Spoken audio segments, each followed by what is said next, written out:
Okay, I looked online, could not find anywhere that tells you how to push these bearings on or press them in. I don't have a press, and sometimes on a weekend it's hard to find somebody with a press. So what I did was I made a tool to put the bearings on the rear axle bearings.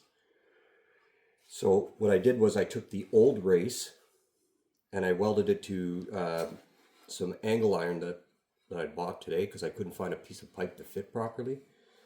So all I did was I set the race on the axle, and then once it was sitting where it's supposed to, I tack welded everything down here and made sure that you have enough grip to go over the axle. So, and like I said, you have to add brackets and stuff like that just to keep the gap the same. But like I said, I went online and I could not find anywhere that states how these bearings and races or the bearings and the retainers have to go in place. So I built this.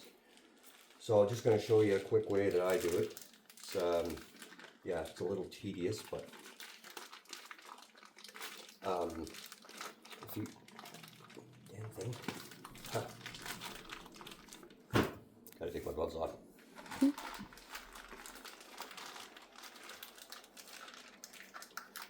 I'm putting on, like the truck that I'm working on is a 1978 Bronco. There's lots of videos out there how to do these with the 9-inch rear end.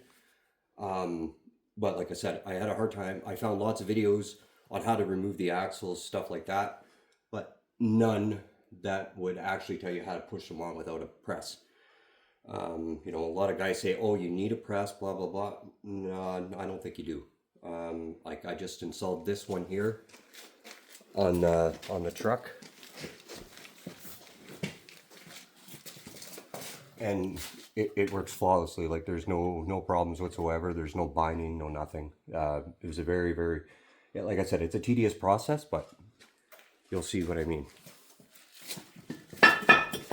So the bearing that I'm using is a Timken brand Sec 20. That's for the 9-inch rear ends for the Ford. And the way they're designed is that they have a little lip on them. So what you have to do is actually put the bearing on like this. So the bearing just goes on like this. After you, sorry, I kind of skipped a spot, but you put your seal on first. Put some oil in there and stuff like that, and just make sure it's sitting down. And then you just slide this piece over like so.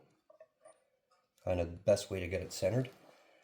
And then you take the retainer ring and slide it over as well. Now, all I do is I put this on here like this. This might get a little loud.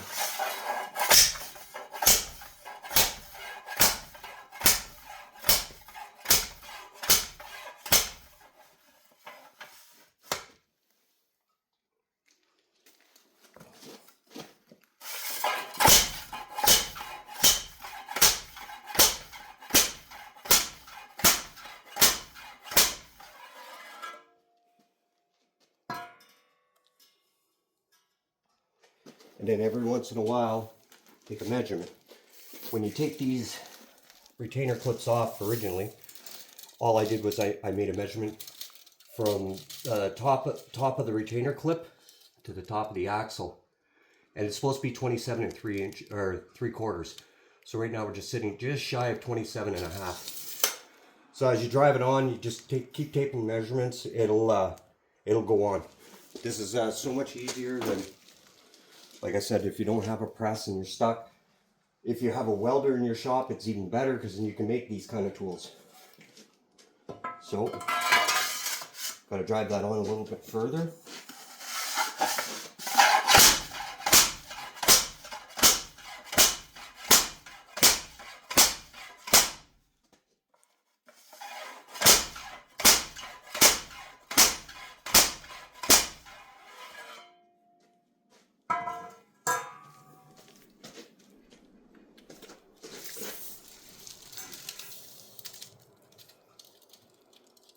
Almost there.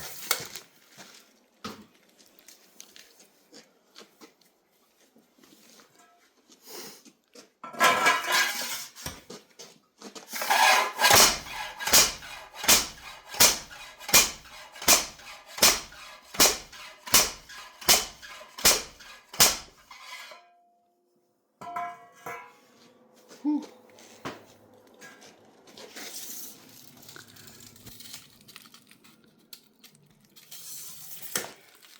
We're about a 1/16 of an inch off, so we're almost there.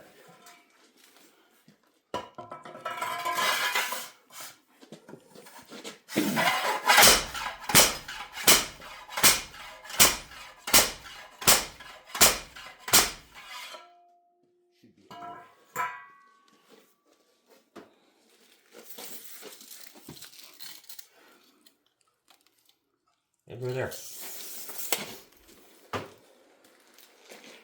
So like I said, yeah, the Timken bearings have a lip on them. That's so you gotta make sure you have the race on the right side. That's what this is. Yeah, and that's pretty much it. Thanks for watching. I hope this helps somebody who's stuck. And yeah, that's about it. Thanks for watching.